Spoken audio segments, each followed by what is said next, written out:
1절 말씀 보시겠습니다.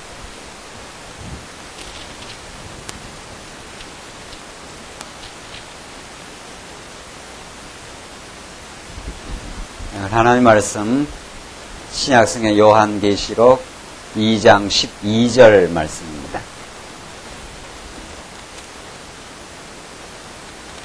찾으신 줄 알고 봉독 드리겠습니다.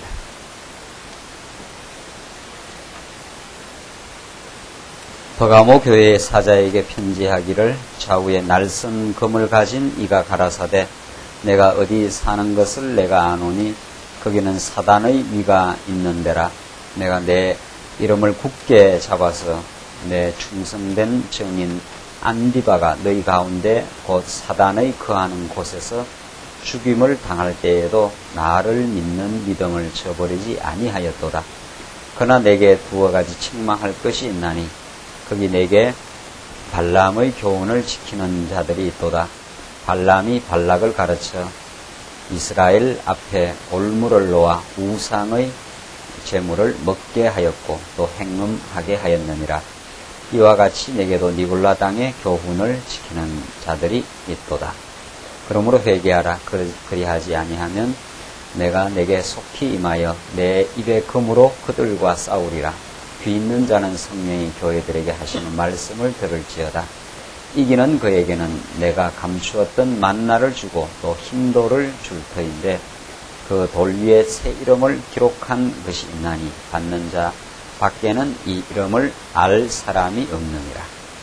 17절까지 봉독드렸습니다.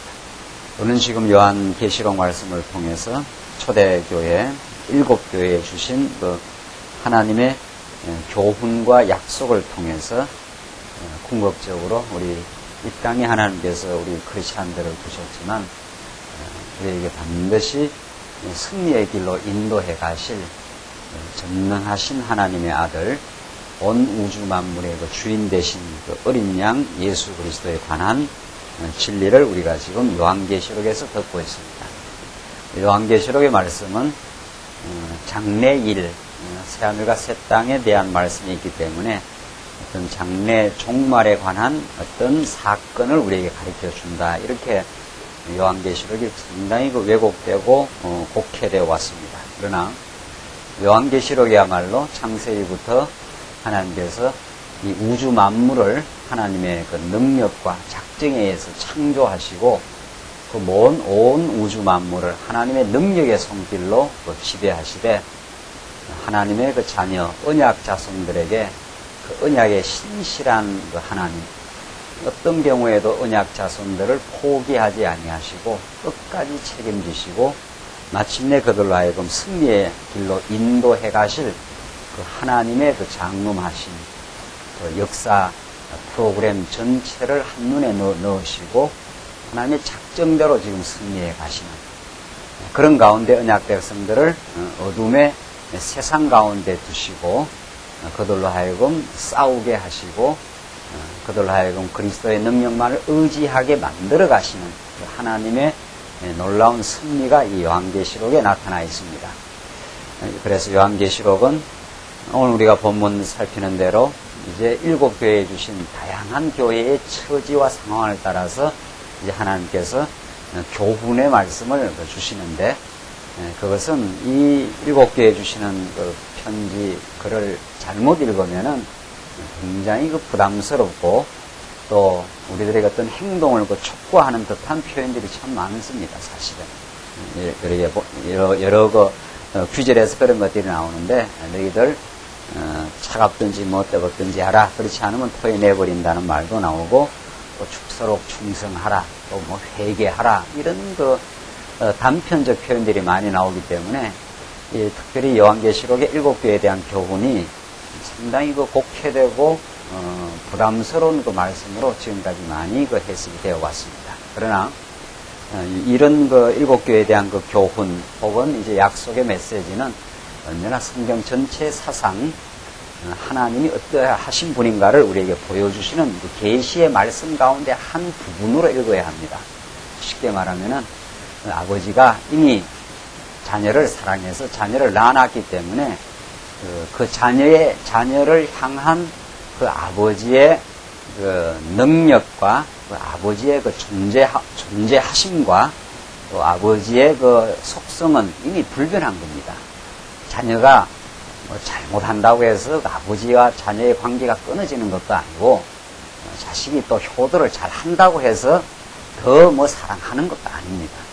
아버지가 자식을 사랑하는 그 사랑은 언제나 내리사랑이고 그저 아버지의 가지고 있는 속성으로부터 흘러나오는 것이고 자녀의 조건과 관계없이 드러나고 성경적 표현을 따르면 계시되고 있을 뿐입니다. 그러면 왜 일곱 교회에 대해서 이런저런 칭찬도 하고 책망도 하는 이런 교훈을 왜 그렇게 하느냐 그 이유를 그 근본 목적을 잘 아는 것이 대단히 중요합니다. 이미 아버지와 아들 관계는 불변의 관계, 언약적 관계이기 때문에 아버지 스스로가 자기를 부인할 수가 없습니다. 하나님께서 자기 이름을 부인할 수 없는 분이시기 때문에 그 언약적 하나님, 불변의 하나님, 이미 역사를 처음부터 끝까지 다 아시고 작정한 대로 끌어가시는 전능하신 하나님인데 이 교훈을 주시는 것은 그만큼 자녀에 대한 사랑의 관심, 자녀의 성장을 주도하시는 그 아버지의 뜨거운 배려, 또 어리석은 자녀를 촉구하고 책망함으로 그들을 더 성장시켜 가려는 그런 교육적 교훈이요. 또 그렇게 교훈하고 그 교훈을 이루시는 분이심을 우리에게 가르쳐 줍니다. 그러니까 이 요한계시록의 7교회에 나온 교훈들이 그저 상대적 관계에서 한 A라는 사람이 B라는 교훈을 하면 그 교훈을 받는 사람이 그것을 일방적으로 수행해야 된다. 이런 그 표현으로 들으시면 안 된다는 거죠. 칭찬하는 것도 하나님께서 그런 믿음을 주신 것이고 책망하는 것도 그 부분을 지적하고 그것을 다시 새롭게 나아갈 수 있는 능력도 하나님이 주시는 것 뿐입니다. 그러나 하나님께서 그 과정적으로 부모가 자식을 불러놓고 너 이런 것은 잘하지만 이런 것은 좀 고쳐야 되겠다 하는 그런 그 자상하고 또 따뜻하고 또 격려가 담겨있는 또 궁극적으로 그렇게 할 수 있도록 또 모든 걸 배려하고 있는 그런 계시적 교훈으로 이 말씀을 듣는 것이 우리의 신앙생활에 대단히 유익하고 또 오늘 7교회뿐만 아니라 오고 오는 교회 이 지상에 예수님 오시는 날까지 모든 교회에게 동일한 원리로 이 본문의 말씀은 우리에게 생명의 말씀으로 다가옵니다. 우리는 우리 지난 시간까지 이제 에베소 교회, 스무나 교회에 관한 이 교훈의 말씀을 들었는데 오늘은 버가모 교회입니다. 버가모 교회 보십시다. 우선 버가모 교회 12절인데 언제나 교훈을 하시는 그 주체가 어떤 존재인가를 다양하게 표현을 한다 그랬습니다. 버가모 교회의 사자에게 편지하기를 좌우에 날선 금을 가진 이가 가라사대 이렇게 표현되어 있습니다. 그 앞에 스무나 교회는 처음이요 나중이요 죽었다가 살아나신 이가 가라사대 그리스도에 대한 표현인데 그리스도의 그 존재와 그 하시는 그 사역의 여러 가지 특징들을 표현하고 있는 겁니다. 버가모 교회에 그 교훈하는 그 말씀은 좌우에 날선금을 가지고 있다. 하나님의 말씀은 살았고 운동력이 있어서 좌우에 날선 어떤 금보다도 더 예리하여 우리의 관절과 혼과 영을 그 찔러 쪼개는 능력의 말씀이라 하는 것이 이제 히브리서에 잘 나와 있는데 하나님의 말씀은 그것은 생명력이 있고 그것은 예리하고 우리의 어떤 사상으로도 변하지 아니하는 인간의 그 죄성을 헤집고 들어오고 그 죄성을 분쇄시키고 하나님 앞에 항복하게 만드는 그런 그 능력의 말씀입니다. 그것을 이 요한계시록은 좌우의 날선 금이라 이렇게 표현합니다. 예수 그리스도, 말씀 대신 예수 그리스도는 이것은 우리의 어리석고 미련하고 완악한 죄악성을 분쇄해서 하나님 앞에 부드럽게 만들고 하나님 앞에 항복하게 만들고 하나님 앞으로 나아오도록 만드는 그 능력의 말씀 그것을 의미하는데 그것을 좌우에 날선 금을 가진 이가 이렇게 했습니다.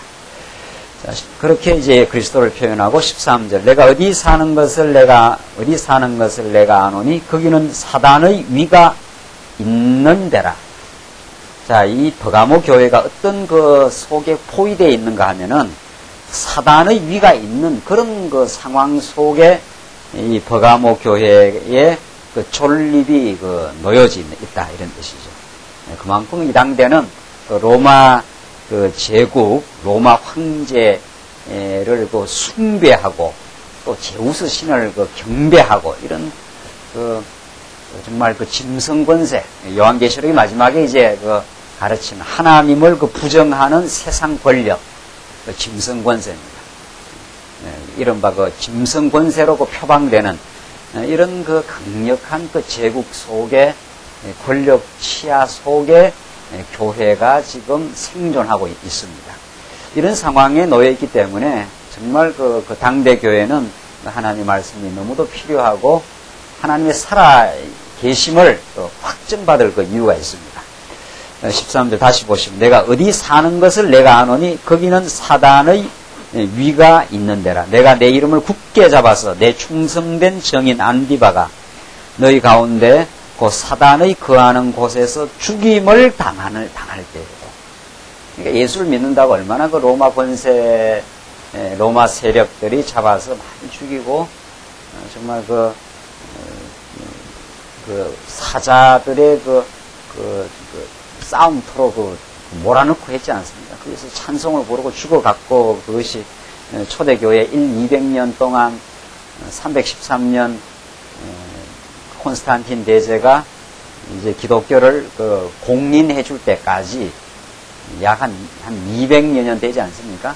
그 긴 시간 동안 무서운 그 탄압, 무서운 핍박, 순교의 역사가 이 시대입니다. 그러니까 기독교는 그런 그 탄압 속에서 그 끈질긴 생명력을 확보했고 오히려 핍박과 어려움 속에서 더 정말 그 풀뿌리가 더 깊어지고 그 단단해져가는 역사, 그 생명의 역사를 유지해오고 그 확장해온 세월입니다. 오히려 탄압이 걷어지면서 313년 콘스탄틴 대제가 기독교를 공인해줌으로 정치적으로 그것도 로마 제국이 자기들의 정치적 어떤 목적을 위해서 기독교를 공인해 준 겁니다. 그것이 무슨 기독교의 진리성을 알아서 공인해 준 것이 아니라 그렇게 기독교 활동을 공인해 줌으로부터 3세기, 4세기를 지나면서 교회가 타락 일로에 접어들게 되고 그것이 이른바 교황제도라고 하는 가장 반기독교적인 가장 그 반성경적인 기독교가 오히려 탄압 없는 그 상황 속에서 출현한다는 것이 우리 교회사가 우리에게 주는 큰 교훈입니다. 성도수가 많아지고 돈이 많아지고 지도자의 인간적 권위가 점점 올라가고 그 속에 그 무서운 그 세속화의 바람이 불고 교회의 그 본령을 상실했다는 것이 교회사가 주는 우리에게 큰 그 교훈입니다. 이 당대가 바로 지금 버가모 교회는 아주 무서운 탄압 속에 사단의 뭐라고 했습니까? 사단의 거하는 곳에서 죽임을 당할 때에도 나를 믿는 믿음을 저버리지 아니하였도다. 이게 이제 기독교의 생명력입니다. 이게 기독교의 정말 정체성인 거죠. 사단의 거하는 곳이니까 로마 황제의 그 무서운 권세를 가지고 예수 믿으면 좀 죽이겠다고 하는 그런 세월, 피바람이 부는 세월, 그 속에서 오히려 사단에 거하는 곳에서 죽임을 당할 때에도 나를 믿는 믿음을 저버리지 아니하였도다. 이게 이제 기독교의 생명력인 거죠. 이 기독교의 그 위대성입니다. 모름지기 우리 복된 기독교 교회는 그 순교의 그 터 위에서 기독교는 확장되고 새로워지고 순수해졌다. 이것이 우리가 요한계시록을 읽어나가면서 우리가 꼭 읽어야 될 그 대목들입니다. 이것이 하나님께서 정말 이 땅 위에 우리 예수 믿는 사람을 이 땅에서 그저 모든 것이 평탄하고 모든 것이 수월하고 이 땅에서 잘 먹고 잘 살고 모든 건강하고 이런 게 아니라는 거죠. 물론 하나님의 여건 따라서 우리에게 부드러운 환경을 주시기도 하고 또 주의 일을 열심히 하게 하도록 건강을 주시기도 합니다. 그걸 자체를 부정하는 것이 아니라 예수를 믿으면 그렇게 되어야 된다. 혹은 예수 믿으면 그것이 확보된다고 하는 그런 거짓 복음, 그런 그 번영신학이라고 하는 그 미국판 그 번영신학, 예수 믿으면 번영한다고 하는 그런 그 거짓 복음들이 한국 교회를 휩쓸어 버렸고, 기독교의 그 정체성과 기독교의 그 고급성을 다 상실해 버렸어요. 기독교 얼마나 정말 복되고 세속적 가치로 환원되지 아니하는 신령하고 영원한 그 진리, 하나님이 살아계신, 하나님 우리의 영원한 아버지 되신 이런 그 복되고 놀라운 진리가 있어서 우리가 가난하든 부유하든 건강하든 정말 병들든 이 땅에서 명예를 얻고 살든 때로는 비천하는 그것과 관계없이 우리는 하나님 앞에서 행복하고, 그것과 관계없이 하나님 앞에서 당당하고, 그것과 관계없이 하나님 앞에서 우리가 얼마나 복된 자녀임을 확인하는 그것이 기독교입니다. 그 영생의 진리를 우리가 붙드는 것이 기독교라는 거죠. 버가모 교회도 하나님께서 진리의 말씀으로 붙들어 주었고, 이 무서운 탄압 가운데서도 사단의 거하는 곳에서 죽임을 당할 때이고, 우리 인간이 예수 믿는 거 외에 예수 믿는 걸 차치한다면은 예수 믿어 영생을 얻는 걸 빼놓는다면 우리 생명이 가장 귀한 건데, 내게 재산이, 내게 건강이, 내게 가족이, 내게 사랑하는 사람들이 있으면 뭐합니까? 내 생명이 사라져버리면 다 현실적으로는 끝나는 건데도 그 생명을 지불하고도 견뎌내는 신앙입니다, 기독교는. 그 육신적 생명이 사라지는데도 견뎌내는 것이 기독교적 믿음이라는 거죠. 그래서 기독교는 세속에 속한 것이 아닙니다. 하나님께서 우리를 하나님을 배우게 하는 날 동안 하나님을 우리가 배워가는 육신을 거할 동안 이 땅에 우리가 존재할 뿐이지, 우리의 영원한 권리와 영원한 우리의 소속은, 우리의 시민권은 하늘에 있다. 그렇게 지금 사도 바울이 누누이 그걸 가르치고 성경 어디라도 그것을 지금 가르치고 있는 거고요. 그러니까 우리가 계시록을 읽어나가면서 우리가 가져야 될 세계관이 무엇이냐 이거죠. 우리가 예수를 믿는다는 것은 기독교라는 것은 인간의 어떤 표면적인 행불행으로 환원되질 않습니다. 기독교 신앙이라는 것이 내가 여기서 인간적으로 행복하냐 인간적으로 불행하냐 그런 수준으로 기독교가 환원되지 않습니다. 그쪽으로 우리 축소되는 게 아니라는 거예요. 기독교는 모든 이방 종교, 모든 철학은 인간의 행불행의 문제와 근본적으로 결탁해서 종교를 만들고 철학을 만듭니다. 결국은 모든 것이. 기독교는 그런 것이 아니에요. 왜 그런 것이 아니라는 걸 우리가 알 수 있는가 하면은 오늘 버가모 교회에 주신 말씀 가운데 너희들이 생명을 죽임을 당할 때에도 나를 믿는 믿음을 저버리지 않았다 했으니까 죽어버리면 인간의 행복이고 뭐고 다 사라지는 거 아닙니까? 그 모든 육신적 인간적 삶의 마지막 근거요 보루인 인간의 생명을 지불하고도 견뎌내는 믿음이라는 게 있다는 거예요. 그러니까 기독교는 세상에 속한 것이 아닙니다. 그저 세상에 속한 것은 하나님을 배워가는 과정적, 시간적 지금 경험을 하나님께서 하게 하시려고 세상에 속해 놓은 것이, 본질은 하늘에 속한 것, 본질은 영원한 것, 그런 거지요. 그게 우리 기독교 세계관이에요. 여기서 예수 믿다고 우리가 살다 죽습니다. 또 언제나 죽어요. 탄압받아서 죽거나 늙어 죽거나 죽는 건 똑같은 거 아니에요. 가지고 보면은 안 죽고 여기서 견뎌내는 사람이 있나요? 그러니까 결국은 다 죽게 돼 있어요. 그러나 오히려 탄압받아 죽으면 그걸 복이라고 했단 말이에요. 우리 예수 믿는 사람들이, 우리 신앙의 선진들이. 우리는 지금 그런 복은 없는 거예요. 불행하게도 따지고 보면. 그걸 다행스럽게 생각하지 말고 참 우리는 예수 믿고 한 가지 남은 불행이 하나 있는데 예수 때문에 죽지 못하는 그런 그 불행은 있습니다. 그 정도로 우리가 처리를 하면 되는 거죠.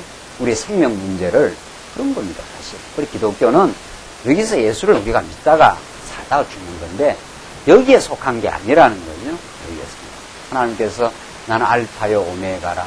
나는 처음이요 나중이라. 이건 하나님 앞에서는 처음과 나중이 같은 자리입니다. 처음이요 나중이 하나님께는 다 한눈에 들어와 있고 태초로부터 종말까지 하나로 하나님께서는 보고 계시고 그대로 진행이 됩니다. 하나도 어김없이 하늘에 나는 참새 한 마리도 하나님이 허락하지 않으면 떨어지지 않는다. 머리카락 하나하나도 하나님이 다 세신 바 되신다. 어떤 우리 인생의 경로와 일거수 일투족을 하나님이 모르시는 것이 있겠느냐 말이죠. 그럼 이 땅에 잠시 잠깐 살면서 그 영원하신 하나님을 부단히 배워가고 그에게 모든 영광과 존귀를 돌리며 그의 영원한 사랑을, 그 영원한 능력을 그 앞에 모든 존귀와 영광을 돌리며 살아가는 삶, 그것이 기독교입니다. 그걸 이제 요한계시록은 2장, 3장에서 이 7교회에 대한 교훈을 마치고 4장, 5장에서 그걸 말하고 있는 거죠. 그에게 영광과 존귀와 권력과 모든 것이 그에게 있을지어다 하면 그걸 이제 그 영광스럽고 장엄하신 하나님을 이제 계시록이 말하고 있어요. 그러니까 그 하나님, 그런 요게 우주인데 이 우주를 이렇게 이거보다 더 적게 그려야 되지 않아요? 어떻게 하나님의 존재에 비하면 이 우주라는, 이 보이는 우주라는 것이 보이는 것보다 훨씬 더 크시고, 더 위대하시고, 더 장엄하시고, 살아 존재하는 그 하나님의 그 존재, 거기로부터 기독교가 설명되는 거죠. 그 하나님의 영생으로부터 기독교가 설명되고, 우리의 존재 의미가 부여가 되고, 오늘 살아있음이 감사하고, 그의 생명이 나를 지금 인도해 가고 계신다. 그래서 이 땅에 우리가 사는 동안 또 하나님께서 불러가시는 그날까지 하나님을 더 깊이 알아 그를 경외하는 것, 이것이 우리의 기독교의 존재 방식인 거죠. 설명의 방식입니다. 그러니까 기독교를 여기서부터 설명하는 게 아니라는 거죠. 내가 이래야 하나님이 복을 주신다라든가 예수를 잘 믿으면 내가 이 땅에서 잘 먹고 잘 살고 평안하다라든가 이런 식의 설명은 기독교하고는 아무 상관없다는 거죠. 그걸 다 인본주의라는 거죠. 모든 것을 자기 중심으로 설명하려고 하는 모든 사상과 체계, 이걸 인본주의라는 말이죠. 기독교는 극과 극을 달리는 거죠. 기독교는 그런 것이 아니라 하나님이 존재하시고 하나님이 역사의 주관자가 되시고 하나님이 우리 인생을 다 작정해 놓으시고 하나님이 우리를 인도하시되 우리를 하나님의 자녀로 사랑하셨고 지금도 우리를 자녀답게 키워가시기 위해서 우리를 책망하시고 칭찬하시고 격려하시고 붙들어주시고 교회 생활하도록 인도하시고 그 살아계신 하나님. 그래서 마침내 무서운 탄압 가운데도 믿음을 주어 승리의 길로 인도하게 하시는 하나님. 그것이 참 복된 길이라고 지금 요한계시록 기자는 그렇게 말하고 있습니다. 너희들이 사단의 강권에 의해서 죽임을 당할 때에도 믿음을 저버리지 않아. 그걸 내가 지금 칭찬한다. 또 그 믿음을 또 누가 주신 거예요? 네. 믿음은 하나님 주신 뭐니까? 선물이니까요. 이런 그 선물을 받고 살 수만 있다면 그게 최고의 영광이요. 이 땅에 남은 최고의 축복입니다. 우리는 뭐 지금 그런 건 없는 거 아니에요. 그렇다고 뭐 예수 이름으로 우리가 자살할 수도 없고 말이죠. 우리는 뭐 그렇게 할 일은 없고 그냥 잘 살다가 하나님 인도하심 따라 살다가 하나님 부르시는 날까지 죽는 건데 순교하지는 않아도 순교적 정신으로 살 이유는 있는 거죠. 정말 예수를 믿는다는 것은 순교를 하나님께서 하게 하지 않기 때문에 순교는 안 한다더라도 순교적 정신으로 사는 게 정말 그 복된 삶이라는 거죠. 예수를 위해서 죽고 예수 때문에 희생하고 예수 때문에 내 기득권을 포기하고도 얼마든지 영광스러운 길을 가겠다. 주의 남은 고난에 동참하는 것이 우리의 참된 삶의 복이다. 이런 그 순교적 정신은 정말 우리 진리의 감동을 주시면 그것을 우리는 그 복되게 생각한다는 거죠. 예수 믿고 잘 먹고 잘 사는 게 복이 아니라 오히려 예수 때문에 사도 바울은 많은 그 기득권을 포기하고 고난의 길을 갔지만 참 그 신령한 기쁨을 누렸던 가난하고 때로는 힘들고 애매한 고통을 당했지만 진리를 위한다고 하는 살아있는 신앙을 유지했던 그래서 지체를 사랑하기 위해서 오히려 더 고난의 길을 가고자 했던 그 복되고 아름다운 길이 우리 기독교 안에 있습니다. 세속이 주는 기쁨과 세속이 주는 그 평안과는 비교할 수 없는 영광스럽고 복된 길이 있다는 거죠. 하나님께서 버가모 교회를 그렇게 인도하시고 그런 거룩한 믿음을 하나님께 주신 겁니다. 그러니까 그 무서운 사단 권세 앞에서 그 로마의 그 권력 앞에서 기꺼이 예수를 위하여 죽어갔다 이런 거 아닙니까? 그러니까 나를 믿는 믿음을 저버리지 아니하였도다. 저버리지 않도록 붙들어 주신 하나님께서 그렇게 하게 하시고 또 칭찬해 주시고 이 본문을 그렇게 읽는 거죠. 하나님께서 붙들어 주셔야 또 이게 되는 거죠. 어느 인간인들 자기 목숨이 아깝지 않은 인간이 있느냐 말이죠. 그러나 버가모 교회 성도들은 어떻게 이런 것 정말 담대한 그 길을 갈 수 있었느냐. 그야말로 하나님의 붙드심, 하나님의 그 사랑의 강권, 영생에 대한 확신. 이것이 이런 복되고 아름다운 길을 갈 수 있도록 하신 하나님. 그런 그 하나님에 대한 계시의 말씀입니다. 오늘 본문이 역시 14절 봅시다. 그러나 내게 두어 가지 책망할 것이 있나니 거기 내게 발람의 교훈을 지키는 자들이 있도다. 발람이 발락을 가르쳐 이스라엘 앞에 올무를 놓아 우상의 제물을 먹게 하였고 또 행음하게 하였느니라. 구약의 그 발람 사건을 그 비유로 들어가지고 그 당대 그 버가모 교회 성도들이 잘못된 교훈에 그 유혹을 받은 것을 그 지적하고 책망합니다. 15절 계속 보십시다. 이와 같이 내게도 니골라당의 교훈을 지키는 자들이 있도다. 이것도 빗나간 잘못된 그 교훈을 따른다는 거죠. 자, 그러니까 이걸 보면은 이 초대교회가 버가모 교회가 아주 강건한 교회 아닙니까? 이른바 정말 영웅적인 그 순교를 했던 그 담대한 그 순교의 삶으로 신앙을 지켜냈던 교회이지만은 언제나 지상의 교회는 완벽할 수 있는 거죠. 새하늘과 새 땅이 이루어지기까지는 언제나 부족한 부분이 있기 마련이고 언제나 그 불완전합니다. 또 우리는 제가 여러 차례 말씀드린 대로 요한계시록 7교회가 완전하면 뭐 칭찬할 것도 책망할 것도 없는 거지요. 또 이 땅에 있을 이유도 없는 거죠. 교회는 천국 가야 우리가 영원히 그때는 그 승리적 교회라 합니다. 그걸 승리적 교회, 완전한 교회. 이제는 사단 권세를 완전히 괴멸시켜버리고 그리스도가 오셔서 우리를 완전한 그 찬양과 승리로 완전 무결한 새하늘과 새 땅의 그 교회가 있습니다. 그게 앞으로 있지만은 이 땅에 존속하는 한은 부단히 싸워가야 하고 투쟁하게 되고 그리고 언제나 우리의 부족함이 있을 수밖에 없고 또 하나님께서 그렇게 부족함을 놓아두셨다는 겁니다. 중요한 것은 왜냐하면은 그렇게 함으로 우리 하여금 점점 더 말씀을 의지하도록 하나님을 의지하지 않으면 하나님 나는 패배할 수밖에 없는 연약하고 또 부족한 존재입니다. 또 부족한 교회입니다.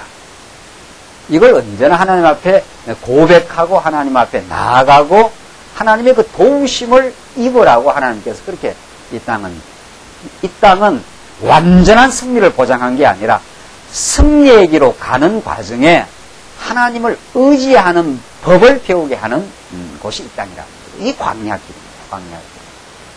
이제 가나안 땅 들어가면 영원히 가나안 땅에 들어가면 완전한 승리가 있지만은 이 땅은 그렇지 않는 거죠. 그러니까 이 버가모 교회가 굉장히 아주 담대한 그 신앙을 가지고 있었던 또 하나님께서 주셨던 그런 교회임에도 불구하고 유혹이 있었고 또 그릇된 교훈에 넘어가는 그런 성도들도 있었다는 거죠.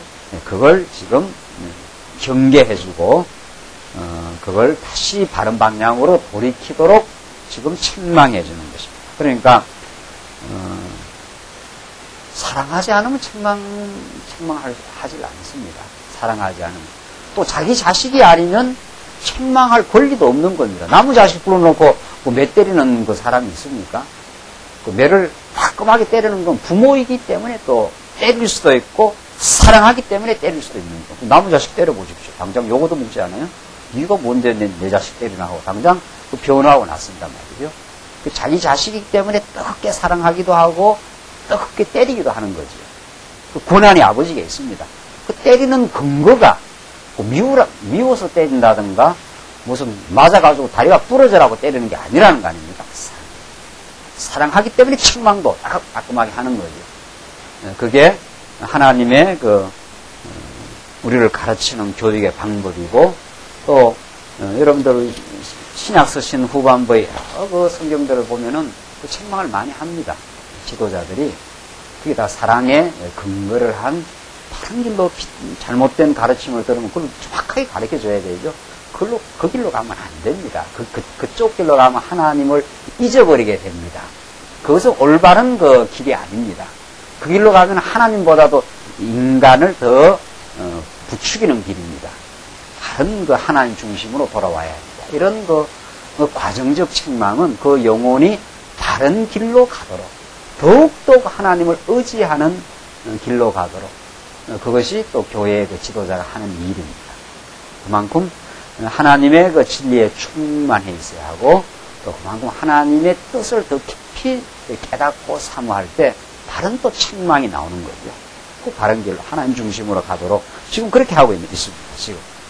지금 요한계시록 기자를 통해서 하나님은 이 버가모 교회에게 따끔한 바른 그 각성하게 하는 회개케 하는 나오지 않습니까? 16절 그러므로 회개하라 나오잖아요.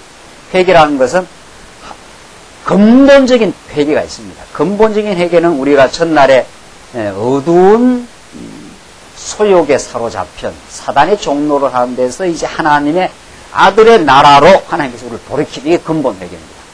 그러나 과정에서도 계속되는 돌이킴, 계속되는 하나님 앞에 부족함을 깨달아가는 그런 그 성찰적인 회개는 부단히 이루어지는 거죠.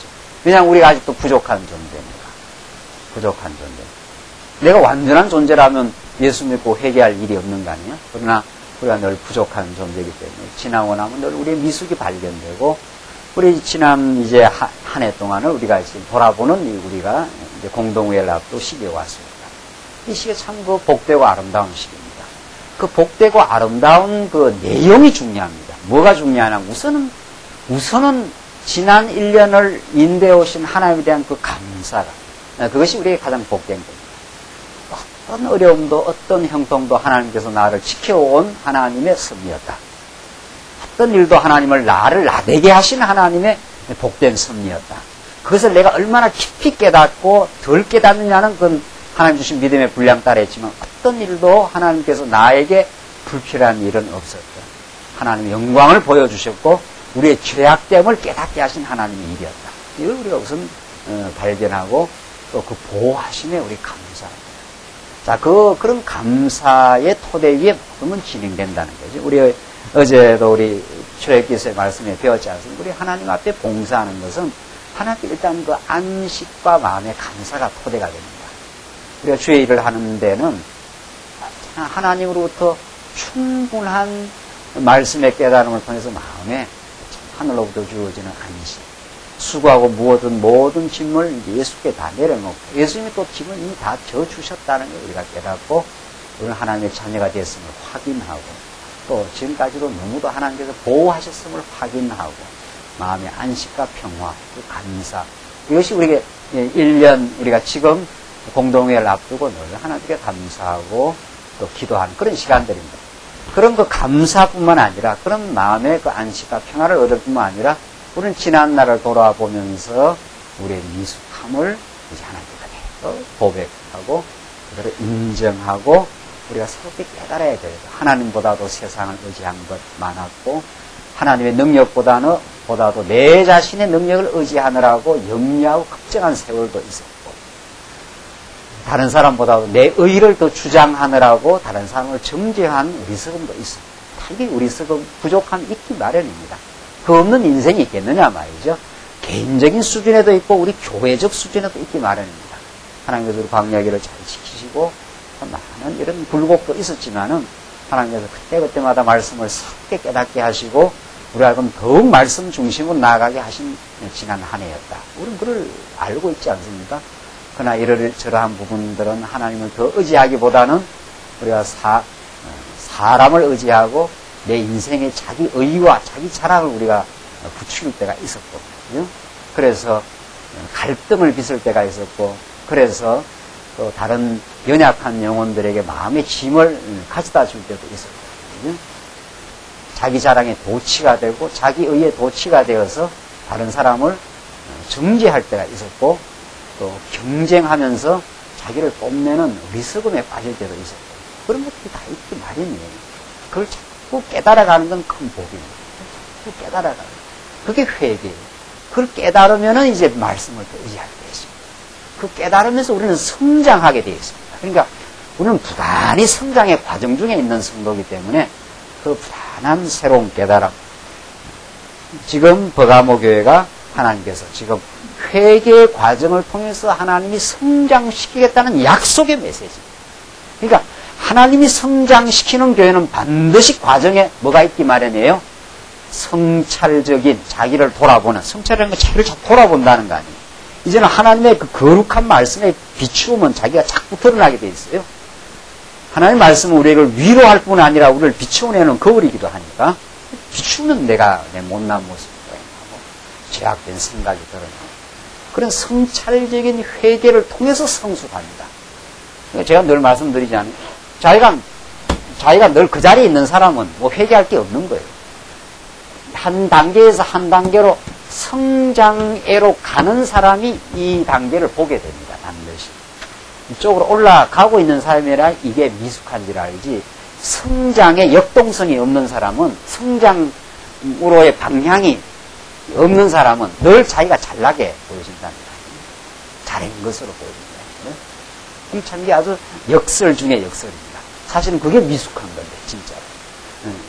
정말 성장하는 사람이라야 전날에 자기가 이렇게 보입니다. 아, 그랬구나. 그때로서는 최선이었고, 그때로서는 내가 하나님을 다 한 것 같았는데, 이제 알고 보니 이 말이 꼭 나오게 되어 있습니다. 언제나 그래요. 이 진리를 추구하는 사람은, 하나님이 진리의 길로 인도하는 사람, 그때로서야 뭐 우리 사람은 다 자기 수준에서 자기 믿음의 분량껏 살기 때문에 그 믿음의 분량껏 이상을 어떻게 살겠어요. 그래서 우리는 남을 정죄 안 한다는 거야. 하나님이 각자에게 주신 믿음의 분량대로 사는 겁니다. 이번에 여러분들이 계시록 공부하시면서 뭘 우리가 정확하게 깨달아야 되는가 하면은 남과 비교되는 인생이 아닙니다. 우리는 하나님이 여러분에게는, 하나님이 저에게는 가장 적당하고 가장 아름다운 믿음의 분량을 주셨어요.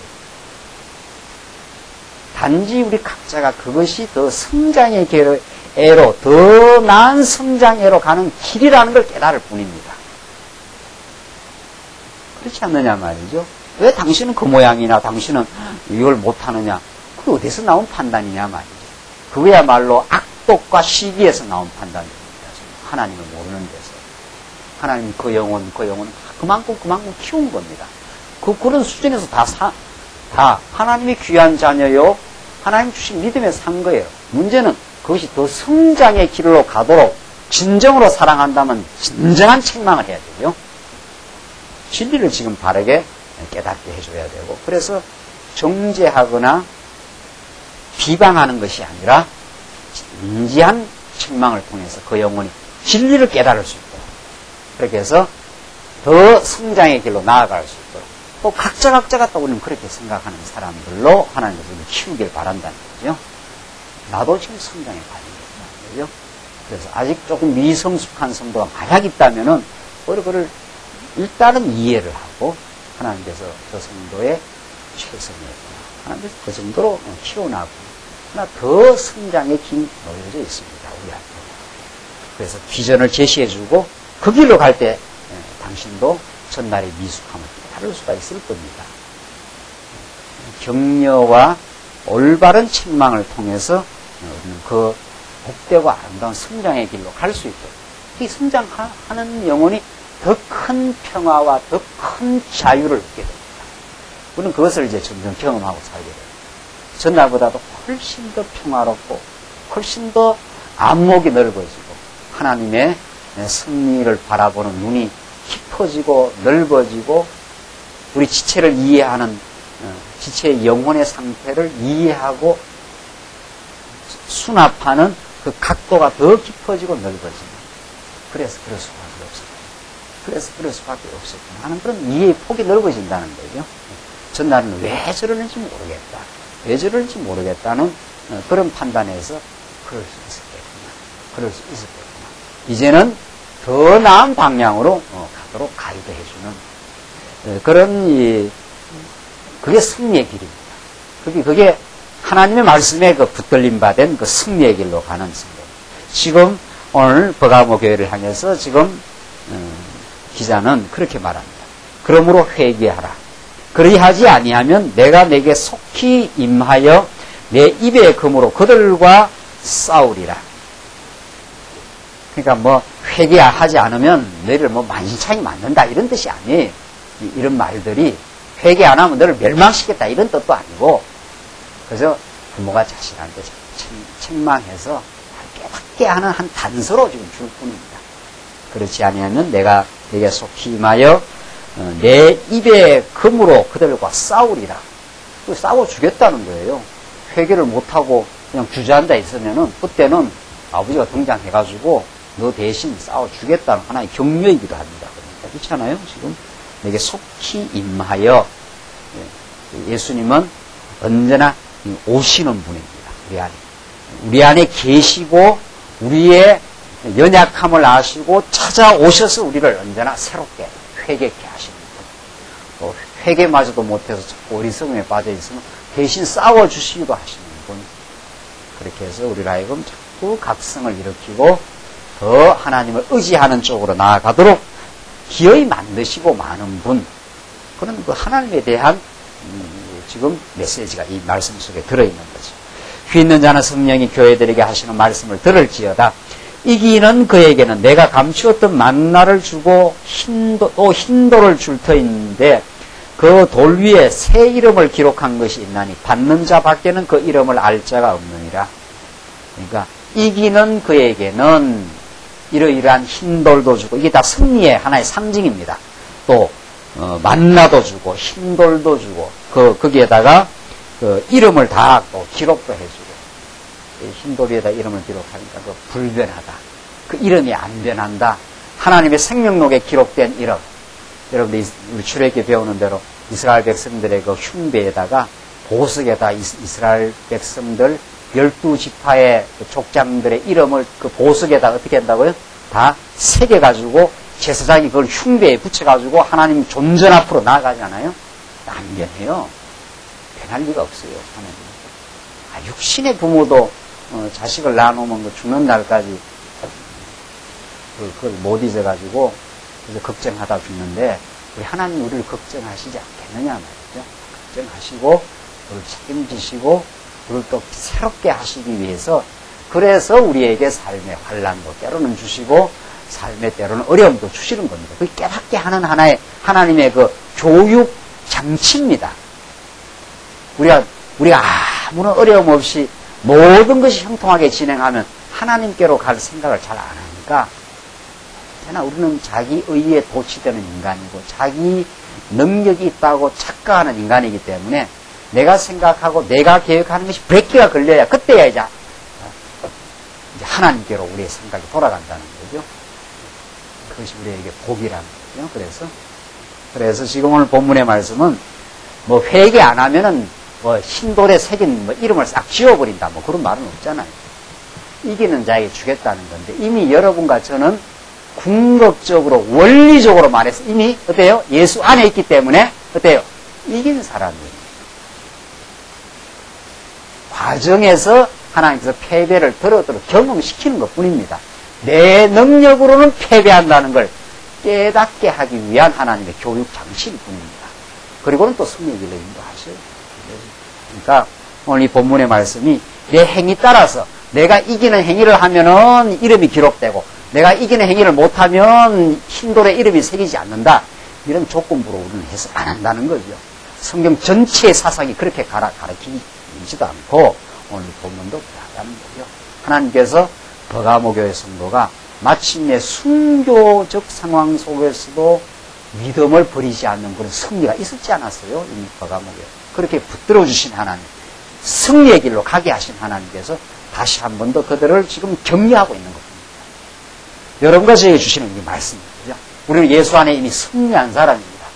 우리는 부활을 확신하고 있는 거니까 어떤 사망 권세가 우리를 억울할 수가 없습니다. 사망아 너에 쏘는 것이 어디에 있느냐? 이게 사도 바울의 확신입니다.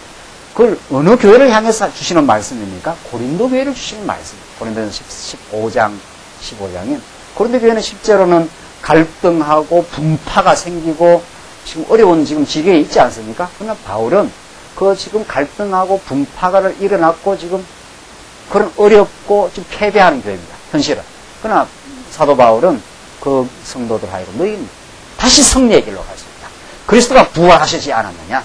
사망아 너희 쏘는 것이 어렵느냐? 그리스도 안에서 넉넉하게 이길 수가 있다. 이게 복음이 우리에게 주는 그 격려입니다. 우리는 복음을 들으면은 여러분과 제가 일주일 동안 사시면서 지난 3일 동안 사시면서 패배한 일이 있으면 다시 이 복음을 들으면 되는 거죠.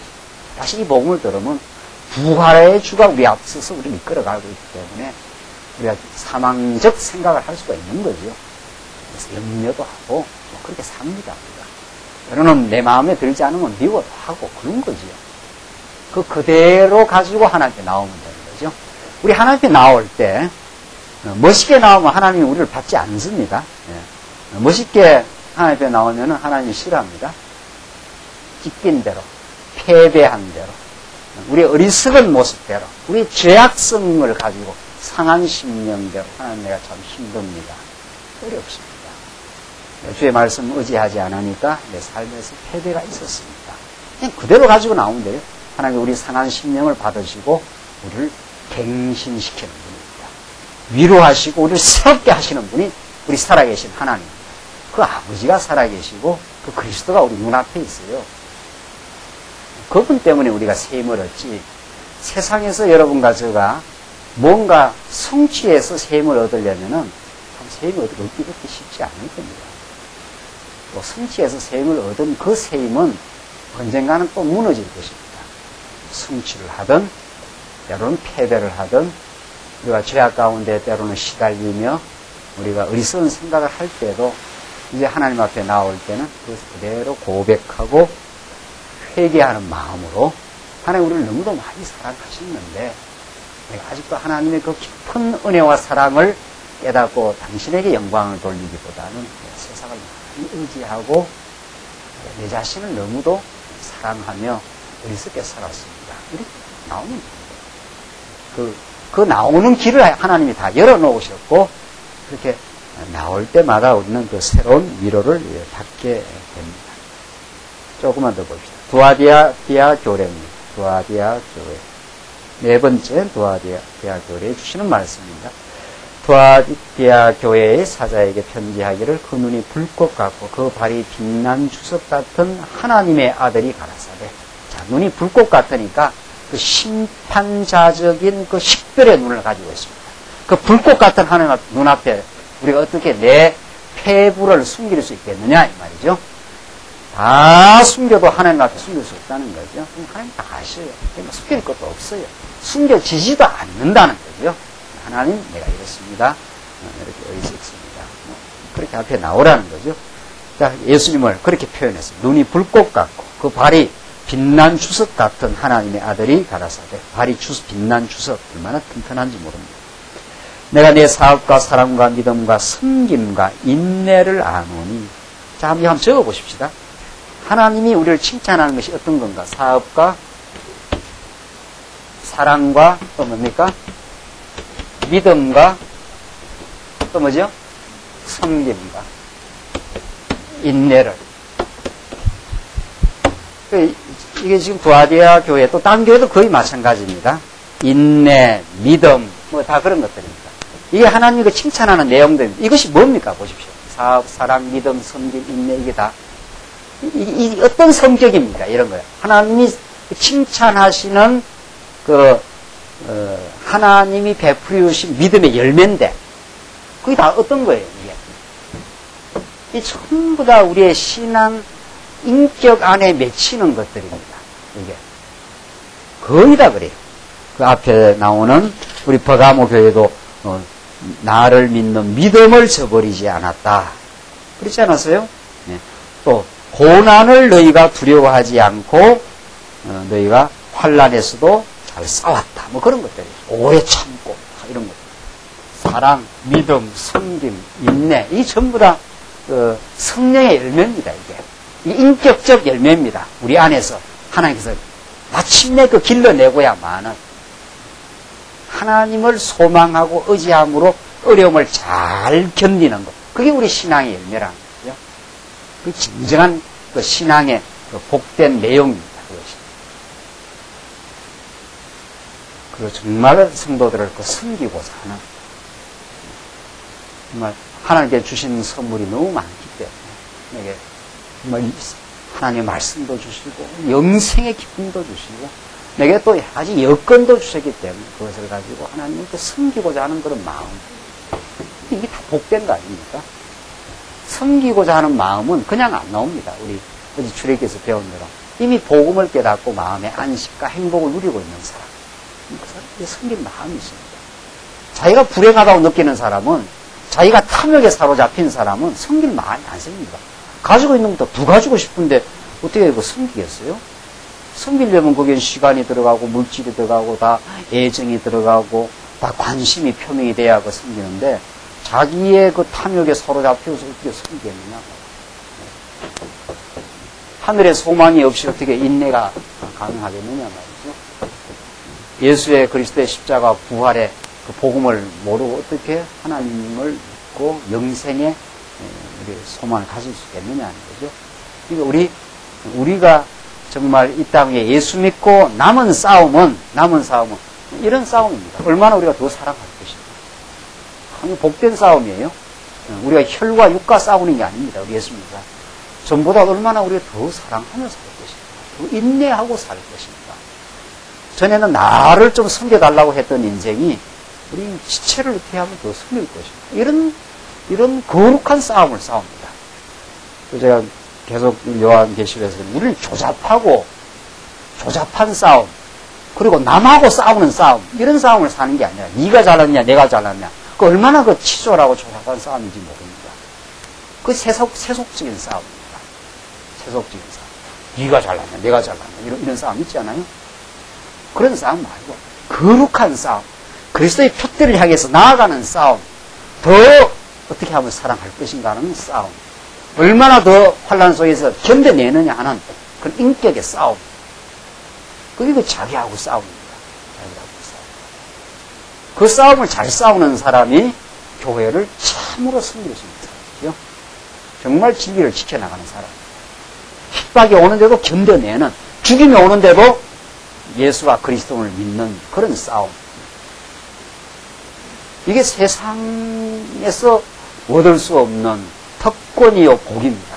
세상은 그런 싸움을 싸울 수도 없고 세상 그 세계를 알지도 못하고 그 신령한 세계를 보지도 못합니다. 세상. 정치판의 싸움 보십시오. 황우석 교수 그런 대로 훌륭한 과학자 아니에요?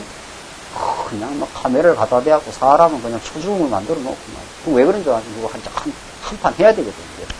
그래갖고 한번 날려야 되니까. 자기의 이름을, 명예를 날리기 위해서 그 남을 아주 그냥 깔아뭉개는 그런 싸움. 그런 치졸한 싸움이 아니라 거룩한 싸움. 정말 다른 사람을 더 키워내는 싸움. 더 복된 그 인내를 해나가기 위한 싸움. 그래서 진리로 무장하는 겁니다.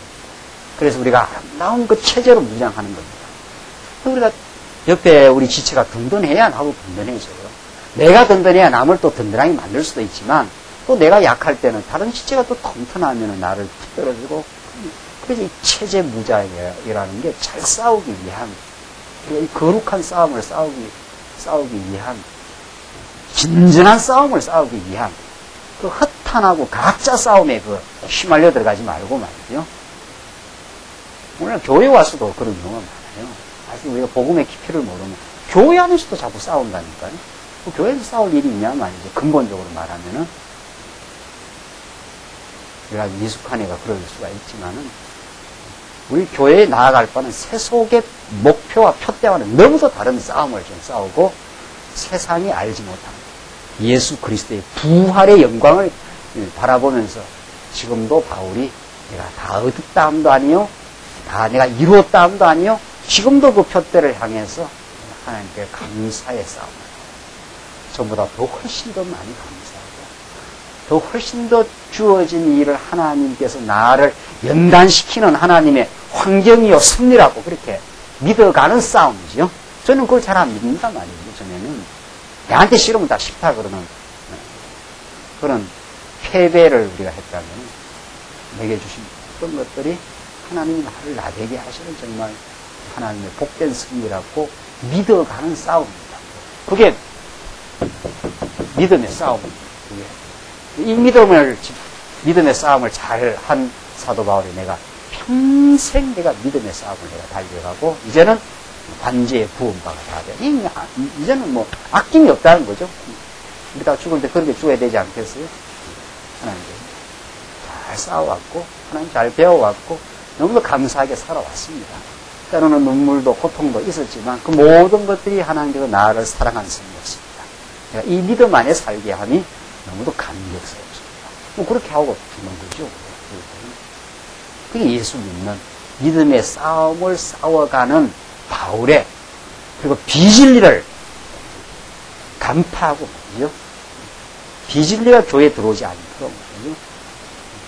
그 경계의 싸움을 하는 그런 복된 우리의 삶이 지금 우리에게 놓여져 있습니다. 오늘 일곱 교회에 주신 이런 그 칭찬 속에 하나님께서 우리가 어떤 믿음의 싸움을 싸우도록 우리를 격려하시고 우리를 추동하시고 우리를 지금 말씀의 능력으로 밀어붙이고 있는가 그걸 우리가 깨달으시면서 전날부터 우리 성도님들을 사랑하시고 잘 견디시고 성도들을 섬기기를 원하고 우리 지체 우리 주위에 있는 지체들을 하나님의 손길로 받아들이면 참된 승리와 믿음의 싸움이 있으시길 바랍니다.